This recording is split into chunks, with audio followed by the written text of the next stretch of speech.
Okay, in this section, rather than graphing the equations to look for an answer, you're actually going to do it systematically with algebra.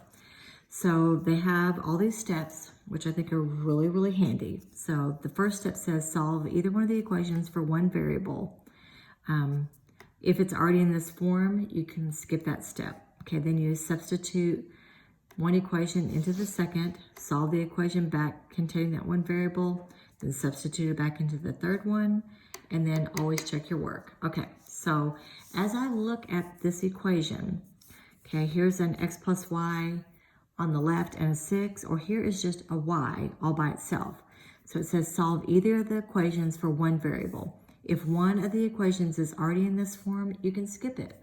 Well, good news, I already have y all by itself. So I get to skip, I can skip step 1.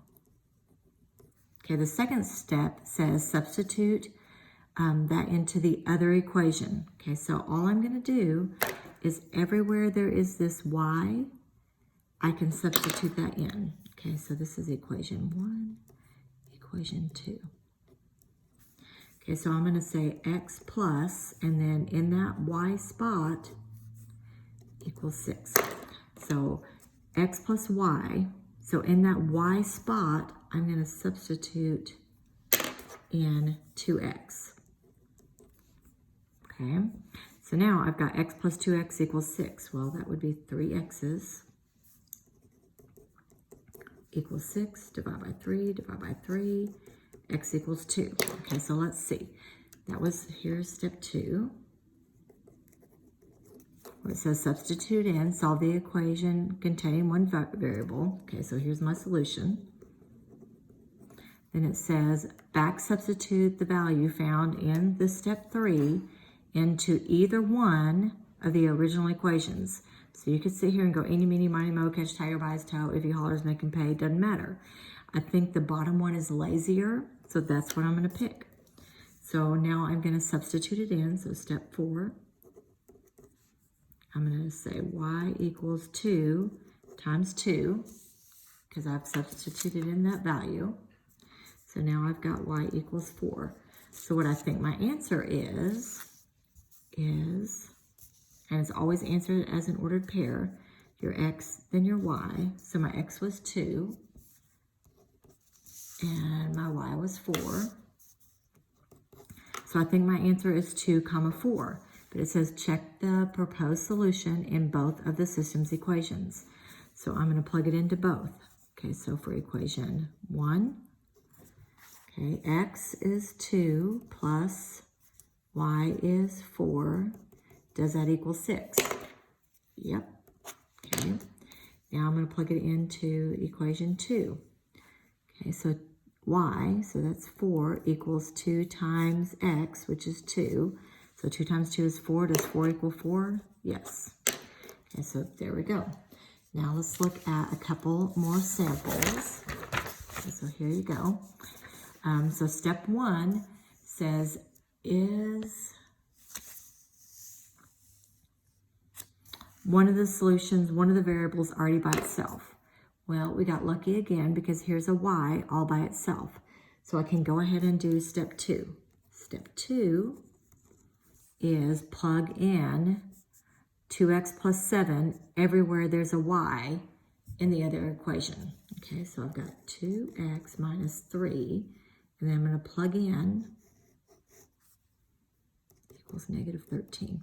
I'm going to plug it into where that y was. So I'm plugging in 2x plus 7. Okay, so I'm going to need to distribute.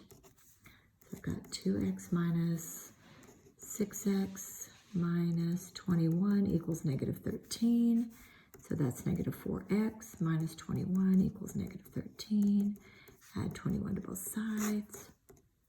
Negative 4x equals, I'm embarrassed to say I'm really terrible at doing these in my head. Equals 8, divided by negative 4, and x equals negative 2. Okay, so then you're going to take that and plug it into either one. I think the bottom one is the laziest. So I'm going to plug it into, so this was here's step 3, solving that. Step 4 is put it back into one of those equations. Well, I'm going to put it into this second one.